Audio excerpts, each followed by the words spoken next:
ও বাপজিরা, আমি আপনাকে বোঝাতে চেয়েছি, লক্ষ্য করে দেখা যায় তাহলে তিন ধরনের পরিষ্কার আপনাকে করতে হবে, শিখে নাও। এক নাম্বার হলো বগলের চুল আপনাকে পরিষ্কার করতেই হবে। দুই নাম্বার হলো গোপা নাকের ভিতরে চুলগুলো আপনাকে পরিষ্কার করতে হবে। তৃতীয় নাম্বার হলো গন্তব্য অবর্জনীয় কেশ পরিষ্কার আপনাকে করতে হবে। তবে ছেলেরা শিখে রেখে দাও, অনেকে আছে নাভির নিচে কিছুটা লোম থাকে, পরিষ্কার করে না। হানাফি মাযহাবে ওটা হারাম, চলবে না। নাভি থেকে নিয়ে নিচ পর্যন্ত প্রতিটা পশম আপনাকে পরিষ্কার করতেই হবে। চলেন, আমি আপনাকে বোঝাতে চেয়েছি, লক্ষ্য করে দেখা যায় আমি আপনার কাছে তিনটি অপশন বললাম। পরিষ্কার পরিচ্ছন্নতা আপনাকে হতেই হবে। ও বাবাজিরা, আল্লাহ নবী হাদিস শরীফে বললেন, আফদালুল ইবাদাতি সালাত, সবচাইতে বড় ইবাদত হলো নামাজ। আপনার টাকা নেই হজ করো না, আপনার টাকা নেই যাকাত দিও না, আপনার টাকা নেই কুরবানি দিও না, আপনার টাকা নেই ফিতরা দিও না, আপনার টাকা নেই দান ধান কিছুই করার প্রয়োজন নেই। গরিব যদি হও, টাকা কুরবানি অর্থ সম্পদ আপনি নিতে পারো, কিন্তু গরিব যদি হও এগুলো দেওয়ার কোনো প্রয়োজন নেই। তবে আল্লাহর বান্দা, জেনে রেখে দাও, আপনি দাঁড়িয়ে নামাজ পড়ো। দাঁড়িয়ে নামাজ পড়তে যদি অসুবিধা হয়, আপনি বসে বসে নামাজ পড়ো। পা গুটিয়ে নামাজ পড়তে যদি পায়ের যন্ত্রণা যদি বেড়ে যায়, আল্লাহর কাবার দিকে পাটা লম্বা করে দাও। আমি আপনাকে বোঝাতে চেয়েছি, পশ্চিম দিকে পা লম্বা করে দিয়ে নামাজ পড়তে হবে। আপনি এবার জিজ্ঞাসা করবেন, হুজুর, আমাদের এত আলেম, এত ওলামা, বক্তা, ওয়াইজিন, মাওলানা, তারা তো বলেছেন কিবলা দিকে পা লম্বা করা হারাম।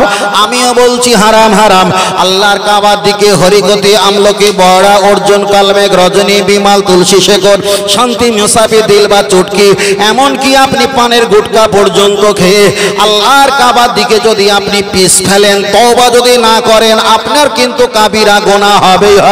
তাহলে আল্লাহর কাবার দিকে পাটা লম্বা করে দেওয়া কি করে জায়েজ হতে পারে? এটাই হলো তো আমাদের সমস্যা। আমি এক সেকেন্ডের জন্য ধরে নিলাম এটাই হলো আপনার কিবলামুখী পশ্চিম মুখ। পা যখন নামাজ পড়ার জন্য পা এরকম চিতিয়ে রাখেন না সোজা রাখেন? চিতিয়ে না, আমার দিকে তাকান, সোজা। এবার আপনি বলেন, এটা যদি কিবলা হয়, পা তো আমরা বেঁকিয়ে রাখি না, পায়ের পাতা পা সোজা রাখি। এবার বলেন, পাটা কিবলামুখী আছে না দক্ষিণ দিকে আছে? কিবলার দিকে আছে তো। তাহলে আল্লাহর, যদি আপনার দাঁড়িয়ে বসে নামাজ পড়লে পা গুটিয়ে যদি সমস্যা হয়, আল্লাহর কাবার দিকে পাটা লম্বা করে দাও। আপনার যদি উজু করলে রোগের পরিমাণটা যদি বেড়ে যায়, কোরআনে এসেছে তায়াম্মুমে তিনটে ফরজ। তুমি মাটিতে দেওয়ালে হাত চাপড়া মেরে তায়াম্মুম করে নাও। তুমি যদি সেজদা দিতে গেলে মাথার যন্ত্রণা বেড়ে যায়, ইশারা ইঙ্গিতে সেজদা দাও। টাকা নেই হজ করো না, টাকা নেই যাকাত দিও না, টাকা নেই কুরবানি দিও না, টাকা নেই ফিতরা দিও না, টাকা নিয়ে দান ধান করো না। টাকা থাকুক আর নাই থাকুক, আপনার মরণে যদি 5 মিনিট বাকি থাকে, তথাপি ইশারা ইঙ্গিতে ইবাদত করে আল্লাহকে বোঝাতে হবে, আল্লাহ আপনি যে আমার গোলাম, আমি যে আপনার গোলাম, এটাই হলো নামাজে করলাম তার প্রমাণ। জোরে বলেন, আর একটু জোরে হবে না?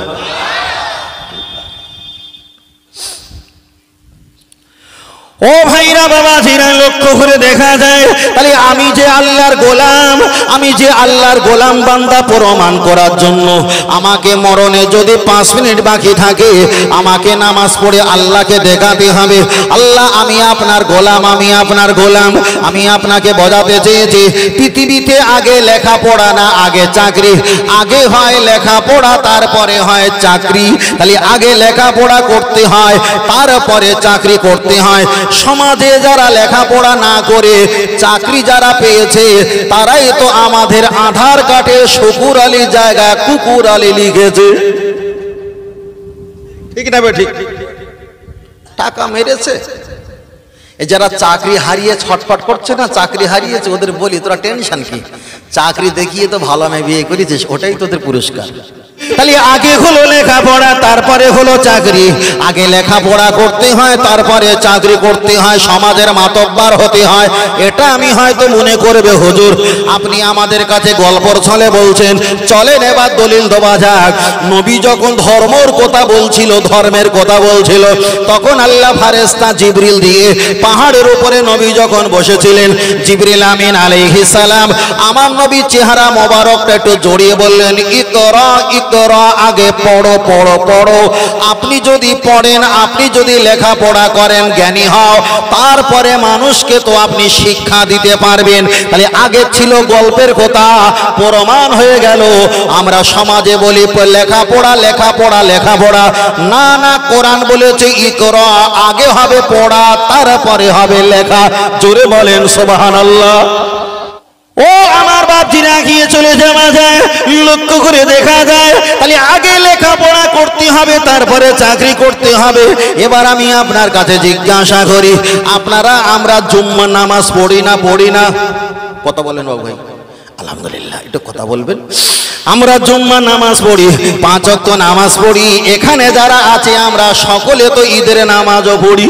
আমরা এখানে যারা আছি প্রত্যেকে জানাজা নামাজও পড়ি। এবার বলবেন জানাজা নামাজ আল্লাহর চাকরি, ঈদের নামাজ আল্লাহর একটা চাকরি। দেখা যায় জুম্মা নামাজ আল্লাহর চাকরি, 5 ওয়াক্ত নামাজ হলো আল্লাহর চাকরি। তাহলে এতগুলো ইবাদত যদি আল্লাহর চাকরি হয়, নিশ্চয়ই লেখাপড়া করে তো চাকরি করাই দরকার, ঠিক না বে ঠিক? এবার আমি আপনাকে বলছি, ইমাম সাহেব বলে দিয়েছে না আয়তুন ওয়াদি আরবা তাকবীরাতি সালাতিল জানাজাতি ফরদুল কিফায়া আসনা লিল্লাহি তাআলা ওয়া সালাতু আলা নবিয়্যি আদ-দুআ লিহাযাল মাইয়িতি। ইমাম সাহেব যখন জানাজা নামাজ পড়াতে যাবে, ইমামকে বলা হচ্ছেন হুজুর আপনি একটু বাংলাতে নিয়াত বলে দাও। ইমাম সাহেব আরবিতে জানাজার নিয়াত বলে দিয়েছে, পিছন থেকে বলছে হুজুর আর একবার বাংলাতে বলে দাও। ইমাম সাহেব তিনিও বাংলা বলে দিয়েছে, আরবিতে বলে দিয়েছে। তাহলে যে শ্রোতা নিয়ত করার কাণ্ড জ্ঞান জানে না, নিয়ত করার পর আর যে দোয়া দরুদ পড়তে হবে এটা ওর কোন বাপ বলে দেবে? তাহলে লেখাপড়া না করে চাকরি যখন ঢুকেছে, নিশ্চয়ই এখানে যখন পাওয়ার টেলার আর কোদালের ফাল যখন চলছে, পানি ঘোলা হচ্ছে কিন্তু কাদা হয়? কাদা হয় না। খুব ভালো করে মগজে ঢোকান, রাখেন, কালকের চিন্তা করবেন। জীবনে বহু জন শুনেছি খোকাটা কি বলল। তাহলে 40 বছরের বক্তব্য, অন্তত 1 ঘন্টার বক্তব্যের সঙ্গে ফাইট করে আপনার জীবনটা এক জায়গায় পৌঁছাতে পারবে। ও আমার সোনা মানিকেরা, গিয়ে চলে যাওয়া যায়, লক্ষ্য করে দেখা যায় আমি নামাজের কথা বললাম, প্রত্যেকে নামাজের কথা বললাম। আপনি এই জুম্মার দিন নামাজ পড়তে গেলেন, ইমাম সাহেব নামাজ পড়িয়েছে 2 রাকাত। আমি সাপোজ আপনি বললাম 2 রাকাত আপনি নামাজ পড়েছেন, বাদ বাকি নামাজ আপনি পড়তে পারবেন না। আপনি যদি না জানেন পড়তে পারবেন না। ইমাম সাহেব নিয়াত করেছে, আপনিও নিয়াত করেছেন। ইমাম সাহেব তাশাহুদে বসেছে, আপনি তাশাহুদে বসলেন, কিছু পড়তে পারলেন না, দরুদ শরীফ পড়লেন না, দোয়া মাসুরা পড়তে পারলেন না, আত্তাহিয়াত পড়তে পারলেন না, আপনি কোন সূরা কেরাত পড়তে পারলেন না। ইমাম সাহেব সালাম ফিরিয়েছে, আপনিও সালাম ফিরিয়েছেন। লেখাপড়া না করে আল্লাহর ঘরে আপনি জুম্মার দিনে চাকরিতে ঢুকেছেন, ওটাই হলো ধোঁকা আর প্রবঞ্চনা। আল্লাহর কোরআন বলেছে ইকরা, আগে তোমরা পড়ালেখা করো, পড়ালেখা করো। ও বাপজিরা, একটাবার আগিয়ে চলে যাওয়া যাক। আপনাদের এখানে কোনো ব্যক্তি যদি মৃত্যুবরণ করে, আপনাদের বাঁকুড়া জেলা দেখা যায় বিষ্ণুপুর থানা এই তালডাংরা এলাকায় কোনো ব্যক্তি যদি মৃত্যুবরণ করে আর ইমাম সাহেব হেঁকে দিয়েছে জোহরের নামাজের পর এই মাইয়েতের জানাজা নামাজ হবে, তার আগে আর একটা হাদিস বলা যাক। হাদিস শরীফে এসেছে, নবী আমার বললেন কোন মাইয়েত যদি মারা যায় আর মারা গেলে কমপক্ষে যদি 40 জন নামাজি মুসল্লি ওই মাইয়েতের জন্য যদি জানাজা নামাজটা আদায় করে, 40 জন মুসল্লি নামাজ পড়লে তার কবরে আযাবটা পুরো মাফ যদি না হয়, 40 জন নামাজ পড়ার বাদৌলাতে আল্লাহ তার কবরে আযাবটা অনেক অনেক অনেক অনেক মাফ করে দেবে। আর একটু জোরে হবে না? তাহলে 40 জন যদি নামাজ পড়ে তার কবরে আযাবটা অনেকটা মাফ হয়ে যায়। বলেছে কে? আমার আপনার নবী বলেছেন। এবার মশলাটা শিখে নাও। নবী যখন বলেছেন 40 জন নামাজ পড়লে কমপক্ষে তার কবরে আযাবটা অনেক মাফ হবে। এবার আমি আপনাকে বলছি, একটার সময় জোহরের নামাজ হয়ে গেছে, 1:30টার সময় খাটিয়া মাইয়েতকে নিয়ে ময়দানে নিয়ে হাজির হয়ে গেল। ইমাম সাহেব দাঁড়িয়ে গেছে, প্রত্যেকের কাছে ঋণ পরিশোধের তিনি দোয়া চাইছে, কামনা চাইছে। ইমাম সাহেব তিনি মাইয়েতের নিয়াত বলল, আরবিতে বলছেন, বাংলাতে বলে দিয়েছেন। বাদ বাকি যারা আছে এরা আরবিতে বাংলাতে নিয়াত শুনেছে। আবার নিয়াত করার পর সুবহানাকা আল্লাহুম্মা বিহামদিকা এই সানা পড়তে হয় এটাও জানে না। তারপরে আল্লাহ দেখা যায় দরুদ শরীফ পড়তে হয় এটাও জানে না। আল্লাহুম্মা গফিরলি হাইয়িনা মাইয়িতিনা শাহিদিনা গায়বিনা সাগিরিনা কাবিরিনা যাকারিনা ও উনসানা এমন করে দোয়া পড়তে হয় এটাও জানে না। তাহলে মাইয়েতের 40 জন হলে কবরে আযাবটা অনেক মাফ হবার কথা খোদ রাসূল বলেছে।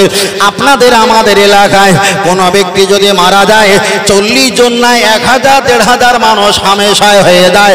তাহলে এতগুলো মানুষ জানাজা পড়েছে। ইমাম সাহেব আর আমি যুক্তি করলাম, ইমাম সাহেব ভাই একটা বার গেটে তালা লাগিয়ে দাও, এক এক করে ইন্টারভিউ আর মৌখিক পরীক্ষা নেওয়া যাক। আমি জিজ্ঞাসা করছি, দাদু ভাই তুমি জানাজা নামাজ পড়লে? বললো হ্যাঁ। নিয়াত বলো। ইমাম তো নিয়াত বলে দিয়েছে, ভালো দোয়া সানা বলো, তা আমি জানি না। দোয়া মাসুরা বলো, তা জানি না। দরুদ শরীফ বলো, তাও জানি না। হতে হতে হতে হতে 1500-এর ভিতরে পেয়েছি মাত্র 7 জন। তাহলে রাসূল বলেছিল একটা মাইয়েত মারা গেলে তার জানাজা নামাজ কমপক্ষে 40 জন পড়লে কবরে আযাব মাফ হয়ে যেত। আমাদের সমাজে পেয়েছিলাম 1500 আর পরীক্ষা নিয়ে পেয়েছি মাত্র 7। এবার বলেন, লেখাপড়া না করে চাকরি করার বিনিময়ে এটাই আমাদের দোষা, ঠিক না বেঠিক? সমাজে আমরা যারা ধর্ম পালন করছি বেশিরভাগ লেখাপড়া করিনি। লেখাপড়া না করে ধর্ম পালন করা হচ্ছে। হয়তো আমি লজ্জার খাতিরে কিছু বলিনি, উনি সমাজের খাতিরে কিছু বলে না, কিন্তু আল্লাহ বড় খাতা দেখাবে। দেখ আমার কাছে লেখা আছে লা ইয়াবকা মিনাল ইসলামি ইল্লা ইসমু। পৃথিবীর মানুষ তোর মুসলমান ভেবে চিনেছিল, কিন্তু আমি আল্লাহ আমার খাতা তোর বেঈমান কাফের লেখা রয়েছে। করবেটা কি? কেন প্রতি শুক্রবারে 3 কেজি করে গরু গোশ নীতি হয়, মিলাদের সময় 8 কেজি নেই, কোরবানির সময় তো 16 কেজি ফ্রিজে ভর্তি হয়ে যায়। আধার কার্ডে, ভোটার কার্ডে, প্যান কার্ডে, খাদ্য সুরক্ষার কার্ডে, ব্যাংকের পাস বই সব তো মুসলমান লেখা। এদিকে নামাজ পড়তে হবে। আল্লাহ বলছে দুনিয়ায় তো মুসলমান নাম ছিল, কিন্তু আমার খাতায় নেই। কি হবে? আমার কথা কষ্ট পাচ্ছেন ভাই? ভালো করে বোঝেন। যদি না বোঝেন হয়তো আপনাদের বাঁকুড়া জেলায় সমস্যা নেই, তবে 10-7-8 বছরের ভিতরে অচিরে সমস্যাটা আসবে। একদিন এই বেটার কথা মনে করতে হবে। আসবে। অনেক জায়গায় বলেছিলাম, হয়ে গেছে শুরু। সেখানে বলছে হুজুর তুমি এসো, না আসলে জাং পরিষ্কার করা যাচ্ছে না, কিছু করার নেই, খুব সমস্যা। আল্লাহ ও আমার বাপজিরা চলে নাকি জামাতে লক্ষ্য করে দেখা যায়। তাহলে আপনার কাছে আমি বললাম, লেখাপড়া না শিখে ধর্ম পালন করলে ওই ধর্মটা সাকসেসফুল হতে পারে না। তাই আল্লাহ নবীকে ফেরেশতা জিবরাইল দিয়ে আমার আল্লাহ ইকরা আগে পড়িয়েছিল। তাই দয়ার নবী আমাকে দয়ার নবী বলেছিলেন, ও আমার সাহাবায়ে কেরাম, আমি মুহাম্মদ সাল্লাল্লাহু আলাইহি ওয়াসাল্লাম, আমার শিক্ষক হলো আমার আল্লাহ। আনা বুইস্তু মুআল্লিমান, আমার শিক্ষক আমার আল্লাহ, আর আনা বুইস্তু মুআল্লিমান, তোমাদের শিক্ষক হলাম আমি রাসূলুল্লাহ। জোরে বলেন সুবহানাল্লাহ। আমার নবী দুনিয়াতে এমন একটা শিক্ষক যা পূর্বে কেউ ছিল না, এরপরে আর কখনো এমন শিক্ষক পাওয়া যাবে না। তাই আমি আপনাকে প্রথমে আমার দেখা যায় পীরজাদা আল্লামা আসিম বিল্লাহ সিদ্দিকী ভাইজানের ওই বক্তব্যটা নকল করে আমি আপনাকে শুনিয়ে দিলাম। আপনাকে পাক পবিত্র হতে হবে, নইলে ধর্ম হবে না। আপনাকে আগে লেখাপড়া করতে হবে, নইলে ধর্ম হবে না।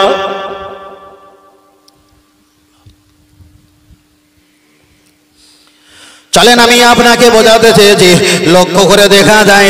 তাহলে আপনার কাছে বললাম লেখাপড়া। এবার আমি আপনার কাছে আর একটা কথা বলি, আমরা ছিলাম না, আমরা এসেছি, আবার কিছু সময় পরে আমরা এখানে থাকবো না। আল্লাহ আছেন, আল্লাহ রয়েছেন, আল্লাহ থাকবেন। আল্লাহু বাকি মিন কুল্লি ফানি, পৃথিবীর সব ধ্বংস কেবল মহান আমার আল্লাহ ব্যতীত। আর একটু জোরে বলেন সুবহানাল্লাহ। আল্লাহু আকবার।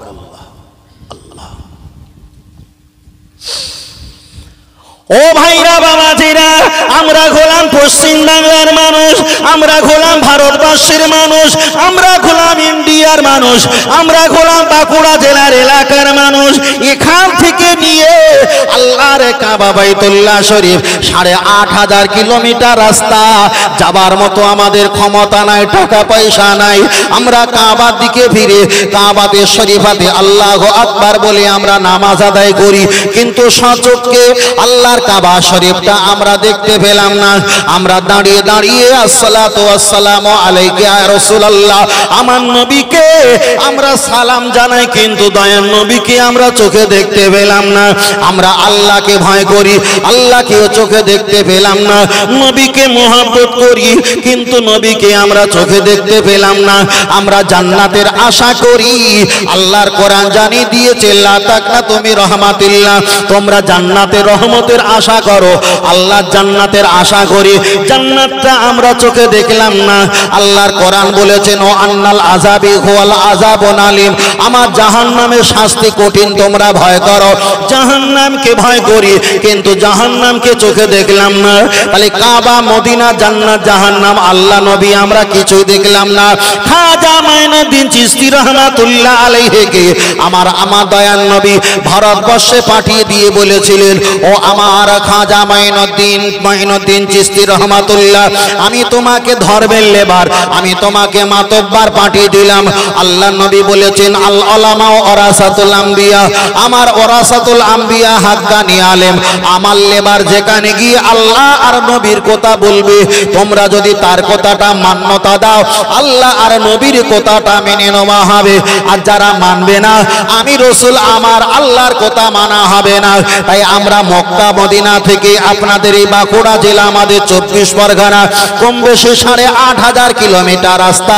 আমরা দূরে বসবাস করি, তবে আমরা যেখানে সেজদা দিই, এই সেজদা আমাদের একজনের পায়ের কাছে পড়তে পারে, একটা পিলিয়ারের গোড়ায় পড়তে পারে, মসজিদের দেয়ালের কোলায় পড়তে পারে, এই সেজদাটা বাড়ির উঠানে পড়তে পারে। তবে নবী আমার জানিয়ে দিলেন, তোমরা যখন আল্লাহর নামে সেজদা দেবে, ওয়াসজুদু লিল্লাহ, এই সেজদা পৃথিবীর যে প্রান্তরে তোমরা দাও না কেন, ওই সেজদা আমার আল্লাহর কুদরতি পায়ের কাছে হাজির হয়ে যায়।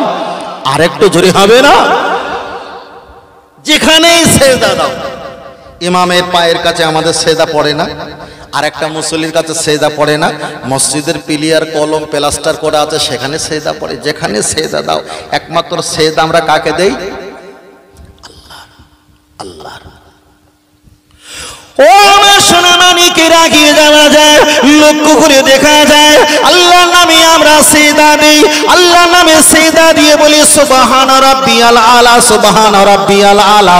আল্লাহ আপনি মহান, আল্লাহ আপনি মহান, আপনি মহান, আল্লাহু আকবার, আপনি সবচাইতে বড়, আপনি মহান, আপনি সবচাইতে বড়, আল্লাহ সবচেয়ে জিয়াদা হে। আমার আল্লাহর মতো আল্লাহর মতো আর কেউ নাই, আমার আল্লাহ অদ্বিতীয়। তাই আমি বারবার করে একটাই কথা বলি, আমরা দুনিয়া থেকে বিদায় নিয়ে চলে যাব, একদিন আমাদের সমাজ সম্পত্তি, অট্টালিকা, জমি জায়গা, গাড়ি বাড়ি, ঘর ইমারত সব কিছু ফেলে রেখে দিয়ে চলে যাব হাসরের ময়দানে। আমার দয়ার নবী বললেন, আল্লাহ এই উম্মত আমি দাঁড়িয়ে রেখেছিলাম বলে উম্মত দাঁড়িয়ে রেখেছিল, আল্লাহ আমি নামাজ পড়েছিলাম বলে উম্মতেরা গরমের মৌসুমে, ঠান্ডার মৌসুমে এরা নামাজ পড়েছিল, আমি হজ করেছিলাম বলে আল্লাহ আমার দিকে তাকিয়ে মদিনা হজ করেছিল। ও রব্বুল আলামিন আল্লাহ, আমি নবী আতর গোলাপ সুগন্ধি ব্যবহার করি বলে এরা আমার দিকে তাকিয়ে ব্যবহার করে। হাসরের ময়দানে নবী আমার বললেন, আনা সাইয়্যিদু উলদি আদম ইয়াউমাল কিয়ামা, কিয়ামতের দিনে হাসরের ময়দানে আমি রাসূল সরদার লিডার হেড হয়ে যাব। আনা আউয়ালু শাফিঈন, আমার উম্মতের সুপারিশ করে দয়ার জান্নাতে দেওয়ার জন্য আমি রাসূল জিম্মাদারি হয়ে যাব। আর একটু জোরে বলেন সুবহানাল্লাহ। তাই আমার নবীকে যদি একটা বার বলা হয় ইয়া রাসূলুল্লাহ হাবিবাল্লাহ, ইয়ামুল জাযা আর ইয়ামুদ্দিন, ইয়ানি বদলা দেনে কা দিন। হাসরের ময়দানে কোরআন বলে দিয়েছেন, ইয়া মায়াফিরুল মারউ মিন আখিহি ওয়া উম্মিহি ওয়া আবিহি ওয়া সাহিবাতিহি ওয়া বানি।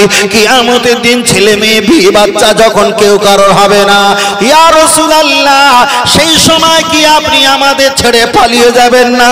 দয়ার নবী আমার বললেন, উম্মতেরা টেনশন করো না, তোমাদের জন্য আমি পেট ভরে খেতে পারলাম না, তোমাদের জন্য আমি একটু আরাম করতে পারলাম না, তোমাদের জন্য আমার মাতৃভূমি আমার পিতৃভূমি সোনার মক্কা ছেড়ে দিয়ে আমি মদিনায় হিজরত করেছিলাম। আল্লাহ নবী কিয়ামতের ময়দানে বলবেন, আল্লাহ আমার উম্মত যারা জাহান্নামী হয়ে গেছে, জাহান্নামের টিকিট পেয়ে গেছে, এদেরকে আপনি একটা বার ক্ষমা করে দাও। আমার দয়ার নবী বলবে, আমার দয়ার নবীকে আমার আল্লাহ বলবেন, হাবিব আমি ক্ষমা করব, তোমার কাছে কি আছে? আল্লাহ নবী হাসরের ময়দানে বলবেন, ইয়া রাব্বুল আলামিন, আমি যখন তায়েফের কাছে গিয়েছিলাম ওরা কাঁকর পাথর আমার প্রতি নিক্ষেপ করেছিল, আমার বদন চেহারা থেকে রক্ত নির্গত হয়েছিল। আল্লাহ ওই রক্তটা নিয়ে আমি পাল্লায় চাপিয়ে দিলাম, যতটা ভারী হবে আমার কোটি কোটি উম্মতকে আপনি নাজাত বানিয়ে দিতে হবেই হবে। আর একটু জোরে হবে না, আর একটু জোরে হবে না। ও রাব্বুল আলামিন, এতে যদি আমার উম্মত অবশিষ্ট থেকে যায়, আল্লাহ নবী বললেন ওহদের ময়দানে আমার দন্দ মোবারকটা শহীদ হয়েছিল, আল্লাহ এই দাঁতটা নিয়ে আমি পাল্লায় বসিয়ে দিলাম, আমার উম্মতের নেকি যদি হালকা হয় ওই পাল্লায় আমি বসিয়ে দিলাম। আল্লাহ আমার এই দাঁতের বিনিময়ে আমার কোটি কোটি উম্মতকে আপনি নাজাত বানিয়ে দাও। আমার আল্লাহ বানিয়ে দেবেন। আবার দয়ার নবী আল্লাহর কাছে সেজদা পড়ে গিয়ে বলবে, আল্লাহ আমি আপনার কাছে আর একটা আরজি, আমার দাদু ভাই নানু ভাই ইমাম হাসান আর হোসাইন এরা ইসলামের জন্য শহীদ হয়েছিল, এদের রক্ত নির্গত হয়েছিল, আল্লাহ এই রক্তটা নিয়ে আমার দাদু ভাই নানু ভাই ইমাম হাসান আর হোসাইনকে নিয়ে এই পাল্লায় আমি বসিয়ে দিলাম। আমার উম্মত যত নেকির পাল্লা হালকা হয়ে গেছে, আল্লাহ আপনি ভারী করে দিয়ে আমার উম্মতকে আপনি নাজাত বানিয়ে দাও। আল্লাহ বললেন আমি দিলাম। আজ যখন কিছুই না থাকবে না, নবীর চাওয়া পাওয়া যখন শেষ হয়ে যাবে, তখনও কোটি কোটি কোটি কোটি উম্মত নবীকে বললেন, ইয়া রাসূলুল্লাহ ফাজআনাল্লাহু বিহাযাল খায়র, আপনার ওসিলায় তো আমরা নাজাতের মুখ দেখেছিলাম, আজকের কঠিন দিনে জাহান্নাম ছাড়া আমাদের কোনো উপায় নাই, হুজুর আপনি একটাবার আমাদের জন্য সুপারিশ করুন। দয়ার নবী আর সহ্য না করতে পেরে আল্লাহর আরশে আজিমের কাছে গিয়ে বলবেন, আল্লাহ আল্লাহ এটা কি? আল্লাহ বলবেন এটা মিজান পাল্লা।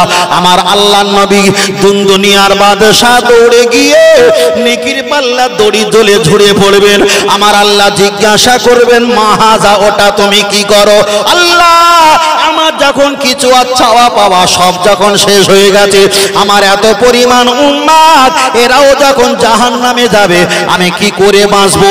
আমার দয়ার নবী ওই নেকির পাল্লা দড়িটা যখন ঝুলে পড়ে আল্লাহকে বলবেন, আল্লাহ আপনি তো আমাকে বলেছিলেন ওয়ালাল আখিরাতু খায়রুল লাকা মিনাল উলা, হাবিব তোমায় দুনিয়ায় কষ্ট দিয়েছি, আখিরাতে তোমায় আমি কষ্ট দেব না, তোমার এমন খুশি করব যা তুমি দুনিয়া কল্পনা করতে পারোনি। আমার আল্লাহ বলবেন, ও ফেরেশতা জেনে রেখে দাও, জান্নাতের মালিক আমি আল্লাহ, আর জান্নাত বন্টনকারী আজকের হাসরের ময়দানে তোমাদের নবী রাসূলুল্লাহ। আর একটু জোরে হবে না? সেই নবী দিবস। বড় ভাইয়ের কথা আমি ফেলিনি যে নবী সম্পর্কে এটা বলতে হবে, তাই না দাদু ভাই? নবী দিবস, তাই বলছি বাচ্চার জন্য কেক কাটা হয়, আনন্দ করা হয়, বার্ষিক করা হয়, সবকিছু করা হয়, কিন্তু যিনি আমাদের জন্য কাঁদে, আমরা খুশি হলে যিনি আমাদের খুশিতে হাসে, আমরা কষ্ট পেলে যিনি আমাদের জন্য কষ্ট পায়, তিনি হলেন আমাদের রাহবার মুহাম্মদ সাল্লাল্লাহু আলাইহি ওয়াসাল্লাম। দুনিয়াতেও কেঁদেছে, রওজা মাকাদ্দাসেও কাঁদছে, হাসরের ময়দানেও কাঁদবে। তার কারণ আল্লাহর নবী বলেছেন, আমি আনা খতামুন নবিয়্যিন লা নাবিয়্যা বাদি, আমি হলাম শেষ নবী, আমার আগে পরে আর তোমাদের এই শ্রেষ্ঠ নবী আর কখনো কেউ আসবে না। আমি হলাম শেষ নবী, আর কেউ নবী নেই। তাই আমার নবী হলো রহমতওয়ালা নবী। আল্লাহ হলো রহমতের মালিক, নবী হলো রহমতওয়ালা। আর একটু জোরে বলেন সুবহানাল্লাহ। একটু জোরে হবে না সুবহানাল্লাহ? এটা তাকবীর দেই, নারে তাকবীর। তাকবীরের ভাব ভালো না। মুয়াজ্জিন দাদু গুছিয়ে নিয়ে বাড়ি চলে যাই, চলো, লাইট ভালো না। ছেলেরা এটা তাকবীর দেন, নারে তাকবীর। হয়নি ভাই। আহলে সুন্নাত ওয়াল জামাত একটু হাত তুলে তাকবীর দেন। ছেলেরা একটু হাত তোলো, মুরব্বীরা আমাদের সঙ্গে একটু সহযোগিতা করে। ছেলেরা হাত তুলছে, একটু হাত তোলো, একটু হাত তোলো। মুয়াজ্জিন দাদু একটু হাত তোলো, নারে তাকবীর।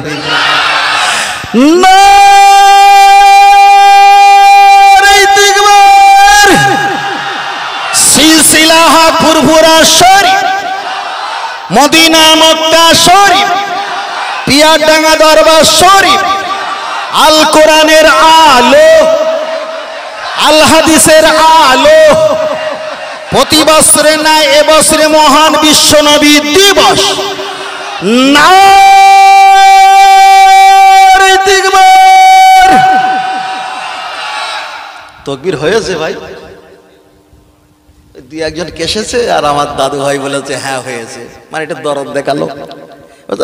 আলহামদুলিল্লাহ। তার মানে এটা জোরে কথা বললে কাশি লাগে, কেন জোরে বলা তো অভ্যাসগত অনেকটা সমস্যা, ঠান্ডা গরম ঠান্ডা পানি খেতে হয়, তাই না? তেমন জোরে জোরে দেখেছি কাকে, আল্লাহকে। আচ্ছা, এতক্ষণ ধরে যদি কোনো মেম্বার প্রধানের যদি নাম ধরে ডাকতাম, ওয়াজ করতে করতে ফোন লাগাতে, এই মফিজুলরা আমার সঙ্গে দেখা করতে বলিস, আমার নাম বারবার কেন বলছিল, ঠিক না বেটি? বলতো না? বলতো। আল্লাহ বললেন ইয়াকা নাবুদু ওয়া ইয়াকা নাস্তাইন, আল্লাহ हम तेरी ही इबादत करते हैं और तुझे से पर दोनों हाथ उठाकर दुआ मांगते हैं। আল্লাহ বলেন যে আমার কাছে চায় না আমি বড় রাগান্বিত হই, আর যে আমার কাছে চায় আমি আল্লাহ বিরাট খুশি হই। আরেকটু জোরে হবে, আর একটু জোরে বলেন সুবহানাল্লাহ। দরুদ শরীফ আল্লাহুম্মা, জোরে বল।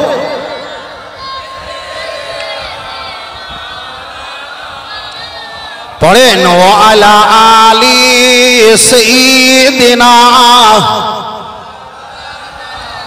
আওয়াজ কমে গেছে বড় ভাই না? আল্লাহুম্মা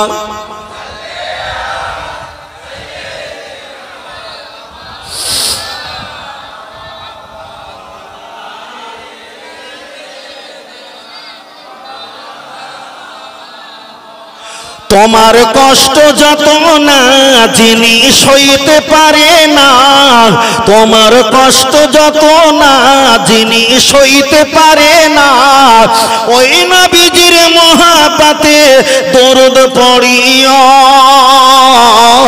ভালো যদি বাঁচতে হয় নবীকে বেশো। জোরে হবে না? আর একটু জোরে হবে না? নারে তাকবীর। তাহলে আল্লাহ আমাদের সকলকে যে এমন কিছু শোনা, এমন কিছু বলা, আমল করার সুযোগ করেন, যেন আল্লাহ পরকালে নাজাত বানিয়ে দেন। বলুন আল্লাহুম্মা আমিন। আর একটু সকলে বলি আল্লাহুম্মা। ওই 11 কোনো 22টা দল বল খেলা করে না? ছেলেরা ভালো জানবে। ছেলেরা ভালো জানবে কি, আমাদের বাচ্চাদের কি কম জানে নাকি? 11 কোনো 22টা দল যখন বল খেলা করে, ওই বল খেলতে গিয়ে একটা বলটাকে মারা হয়। ও বলটা গোল না লম্বা? গোল।